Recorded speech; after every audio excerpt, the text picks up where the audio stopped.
Tēnā koutou, haere mai Big Property LLC, Emily Sophia and your associates.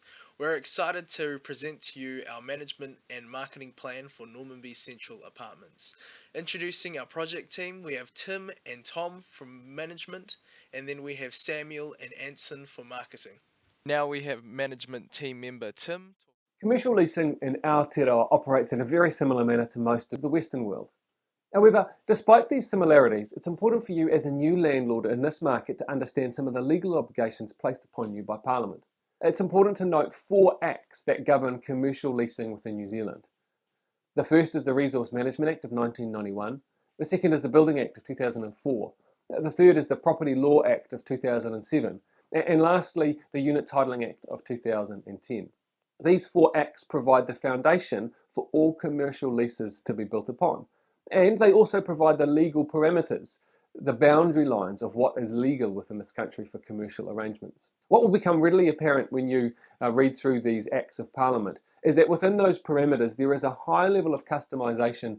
One of the best places to start when it comes to negotiating lease terms is with a standard deed of lease.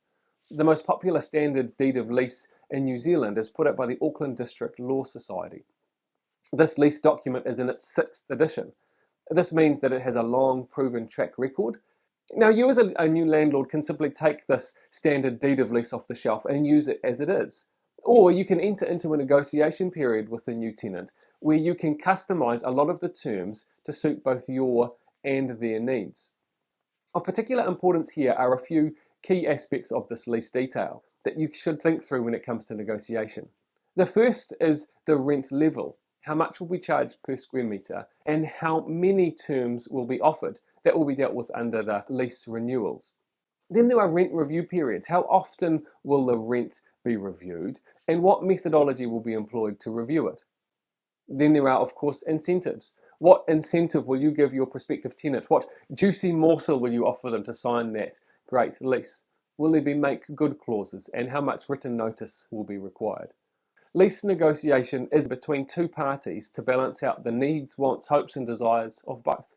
You as landlord have hopes and requirements of your investment property, and tenants as small business owners have requirements of how much they can afford to spend to lease your premise. A good negotiation is able to balance both the landlord's needs, the landlord's wants, with the tenant's needs and the tenant's wants, crafting a commercial arrangement that makes both parties satisfied that what they're getting is not only fair, but works well for them for the duration of that commercial arrangement. Risk in commercial property management is made up of both physical and intangible risks. Physical risks can be mitigated effectively through insurance cover. Ensuring that replacement valuations are taken at regular intervals will ensure your insurance cover keeps up with the current construction market and associated costs for replacement or repair. Intangible risks include things such as vacancies, tenant risk, and macro environmental factors. In order to minimise vacancy risk, it is important to find good quality tenants with whom you have a good relationship and to ensure that you have a mix of tenants across all the tenancies in the property who complement each other and get along with each other. It is important to have a good relationship with your tenants to ensure that issues are raised with you directly and swiftly and that you maintain an ongoing understanding of their business operations and their financial stability. Macro factors such as property market supply and demand, retail and office rents and the associated trends can pose a risk to the investment if not understood and planned for as far in advance as possible. Keeping up with market trends by reading various property companies' research and market trend reports will allow a commercial property investor to keep their finger on the pulse and appropriately plan for any perceived upcoming risks relating to these macro factors. And having a good relationship with your tenants is extremely important during such events. With regard to the property at Normanby Road, there are 4 main high-level areas of compliance which need to be understood in order to prevent any legal liability relating to the occupation and operation of the property. An important part of being a commercial property investor. The compliance schedule, which was issued when the building was completed, will specify all of the critical services in the building and the type and frequency of inspections required to prove that these remain in good working order and therefore protect the building and its occupants. Engaging a company who manages the obligations under the compliance schedule and related building warrant of fitnesses on behalf of the landlord is extremely important. It is functionally too difficult to manage this in-house and therefore lends itself nicely to outsourcing. As the commercial property is made up of a number of units under a stratum and freehold tenure, a body corporate is in place by default. The body corporate also serves as a good vehicle to split the common expenses between the tenants. It is recommended, due to the size and scope of the investment at Normanby Road, that a reputable and experienced commercial property manager be engaged to provide ongoing advice and undertake the overall management of the property for the benefit of the owner. If Big Money LLC continues to build a team of property professionals who would manage the investment for the best interests of the client. New Zealand's residential property market is currently experiencing a downward cycle. This is due to OCR increases, inflation, supply chain issues, and wider geopolitical uncertainty. An overstocked housing market, increasing interest rates, and tightened lending requirements as a result of the CCCFA. Location is the key strength of this apartment.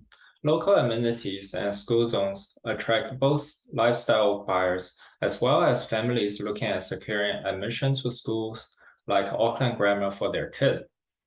Development disrepute, construction delays, proximity to Mount Eden Correction Facility are the key weaknesses of this project. On top of the weaknesses, threat posed by competitors from the current overstock market all require careful management throughout the campaign, while being able to keep the price within reach for a broader market.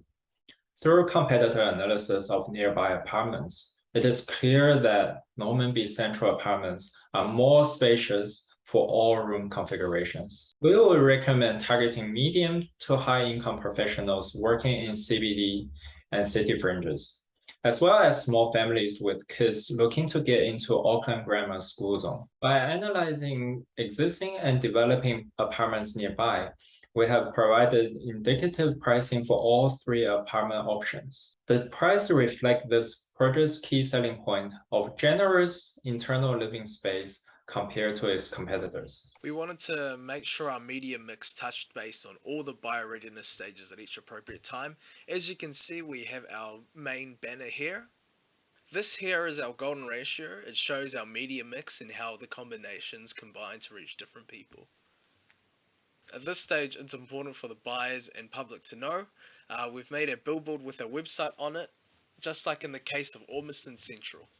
We'll also be placing listings on these websites as well. This allows us to have videos or guided tours and maps, or even have one-on-one consultations with customers as well. This makes it easier for us to benchmark and monitor campaigns according to their performance and analytics. These are our agency fees and recommendations.